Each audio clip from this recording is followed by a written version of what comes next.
नमस्कार। आज हम बात करने वाले हैं मुंशी प्रेमचंद के कालजयी उपन्यास गोदान पर। हाँ, गोदान। हमारे पास इसकी एक अच्छी विस्तृत समीक्षा है और हम ये समझने की कोशिश करेंगे कि भाई 1936 में छपा ये उपन्यास आज भी इतना अहम क्यों है। बिल्कुल। और कहानी की शुरुआत भी कितनी साधारण सी लगती है ना। एक किसान है होरी महतो। हाँ। उसका एक सपना है, बस एक गाय पालनी है उसे। एक गाय? लेकिन समीक्षा इस पर जोर देती है कि ये सिर्फ आपका ये एक जानवर की इच्छा नहीं है। अच्छा। उस समय में उस समाज में गाय रखना वो इज्जत की बात थी, सामाजिक प्रतिष्ठा की बात थी और हाँ, थोड़ी धार्मिकता भी जुड़ी थी उससे। और उपन्यास का नाम ही गोदान, गाय का उपहार, ये तो सीधा सीधा इशारा करता है। हाँ बिल्कुल। हिंदू परंपरा में तो गोदान को मोक्ष से जोड़ते हैं। तो होरी के लिए ये सिर्फ गाय नहीं, बहुत कुछ था। तो चलिए थोड़ा और समझते हैं इसे। होरी की दुनिया थी कैसी असल में? कहाँ की कहानी है ये? तो होरी की कहानी हमें ले जाती है 20वीं सदी की बिल्कुल शुरुआत में। उत्तर भारत का एक गांव। ठीक है। और वो बेचारा फंसा हुआ है, कर्ज के बोझ तले दबा है, सामाजिक अन्याय है और एक के बाद एक मुसीबतें आती रहती, मतलब एक दुष्चक्र जैसा है। और समीक्षा क्या कहती है? होरी का अपना चरित्र कैसा है इसमें? समीक्षा बताती है कि होरी वो ईमानदार है, बहुत मेहनती है। हाँ। लेकिन उसकी ईमानदारी, उसकी मेहनत वो काम नहीं आती। मतलब ये कि जमींदार है, सूदखोर महाजन है, फिर वो भ्रष्ट पुजारी और पूरी जो व्यवस्था है ना, हाँ। वो सब मिलकर उसे लगातार पीसते रहते हैं, कुचल देते हैं एक तरह से। तो ये सिर्फ एक व्यक्ति की दुख भरी कहानी नहीं हुई, फिर ये कुछ और बड़ा दर्शा रही है। बिल्कुल नहीं। यहीं पर समीक्षा का विश्लेषण बड़ा दिलचस्प हो जाता है। वो कहती है कि होरी का जो संघर्ष है ना, हाँ। वो असल में उस दौर के पूरे ग्रामीण भारत का चित्र है। वो व्यवस्था का शोषण, वो भयानक गरीबी हाँ। और जाति के नाम पर जो उत्पीड़न था, होरी उसका प्रतीक बन जाता है। अच्छा, मतलब ये उपन्यास ये दिखाता है कि कैसे आर्थिक और धार्मिक ताकतें दोनों मिलकर गरीबों के, हाशिए पे पड़े लोगों के खिलाफ काम करती थी।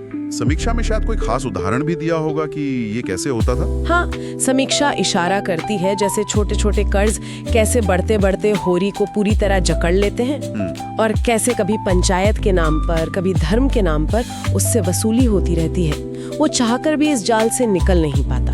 लेकिन कहानी सिर्फ गांव तक ही तो सीमित नहीं थी, सही कहा ना? शहर में भी कुछ चल रहा था साथ साथ। सही कहा आपने। उपन्यास में एक समानांतर शहरी कहानी भी है, वो भी काफी अहम है। उसमें कौन कौन से पात्र थे? उसमें है मिस्टर मेहता, जो बुद्धिजीवी हैं, फिलॉसफी टाइप के।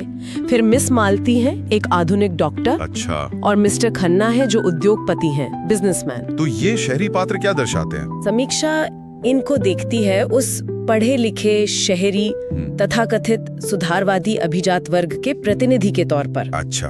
मतलब वो लोग जो बातें तो बहुत अच्छी करते हैं, समाज सुधार की, बराबरी की। हाँ। लेकिन अक्सर अनजाने में या जानबूझकर वो उन्हीं दमनकारी सामाजिक ढांचों का हिस्सा होते हैं जिनकी वो आलोचना करते हैं।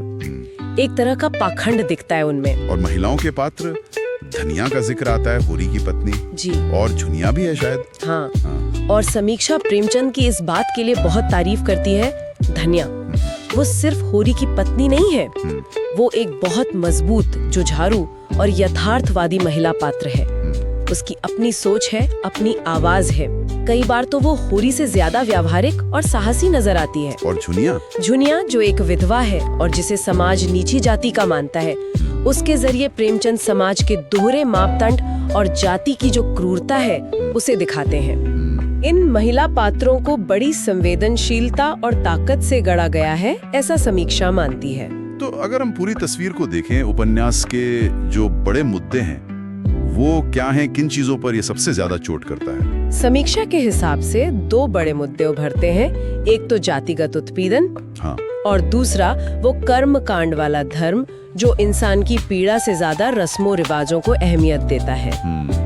और होरी की जो आखिरी इच्छा है, मरते समय गाय दान करने की, जिसे वो जीते जी कभी पाल ही नहीं सका। हाँ, ये तो बड़ी विडंबना है। बहुत गहरी आध्यात्मिक विडंबना है और एक दुखद लालसा को दिखाती है। उसे वो चीज दान करनी है जो उसके पास कभी थी ही नहीं। और प्रेमचंद की भाषा के बारे में क्या कहा जाता है? उसे तो बहुत सरल लेकिन असरदार मानते हैं ना? हाँ बिल्कुल। समीक्षा कहती है कि भाषा एकदम सीधी सादी हिंदुस्तानी है, आम बोलचाल वाली, लेकिन उसमें गजब की मार्मिकता है, गहराई है। प्रेमचंद यथार्थवाद, व्यंग्य और गहरी मानवीय सहानुभूति, इन सबको कमाल के ढंग से मिला देते हैं। इसीलिए शायद गोदान को अक्सर हिंदी का सबसे महान उपन्यास कहा जाता है। हाँ, यही वजह है। समीक्षा भी यही कहती है कि इसने सामाजिक यथार्थ को साहित्य में लाने में एक तरह की क्रांति ला दी। हालांकि कुछ आलोचनाएं भी हैं, शायद समीक्षा उनका भी जिक्र करती है। हाँ, करती है। जैसे कुछ पाठक मानते हैं कि जो शहरी कहानी है ना, हाँ, वो कभी-कभी होरी के मुख्य संघर्ष से ध्यान भटका देती है, हाँ, या फिर कुछ संवाद थोड़े उपदेश जैसे लगते हैं। अच्छा, मतलब थोड़े डायडैक्टिक हो जाते हैं। हाँ, कह सकते हैं। तो ये कुछ आम आलोचनाएं हैं जिनका जिक्र समीक्षा में मिलता है। ये दिखाता है कि महान कृतियों पर भी अलग-अलग नजरिए हो सकते हैं। सही बात है। लेकिन कुल मिलाकर समीक्षा इसे मानवीय पीड़ा, गरिमा की तलाश और एक अन्याय भरी दुनिया में न्याय की जो कभी न खत्म होने वाली खोज है, उसका एक बहुत शक्तिशाली दस्तावेज मानती है। तो गोदान की विरासत क्या है आज? क्या ये सिर्फ एक किताबी क्लासिक बनकर रह गया है? समीक्षा कहती है, बिल्कुल नहीं। इसकी विरासत किताबों से कहीं आगे तक फैली है। जैसे? इस पर नाटक बने हैं, फिल्में बनी हैं, टीवी सीरियल भी बने हैं। हाँ, मैंने भी सुना है। और सबसे जरूरी बात जो समीक्षा कहती है कि ये आज भी हमारे समाज में जो आर्थिक और सामाजिक असमानताएं हैं, उन पर एक बहुत तीखी, बहुत प्रासंगिक टिप्पणी है। ये आज भी उतना ही सच लगता है। समीक्षा ऐसे आज भी जारी सामाजिक असमानताओं का आईना कहती है। ये वाकई सोचने पर मजबूर करता है। हाँ, कि होरी के संघर्ष या उपन्यास में दिखाए गए जो सामाजिक ढांचे थे, उनके कौन से तत्व शायद बदले हुए रूपों में ही सही आज भी हमारे आसपास मौजूद हैं। ये एक बड़ा सवाल है। हाँ, ये एक सवाल है जिस पर शायद हम सभी को सोचना चाहिए।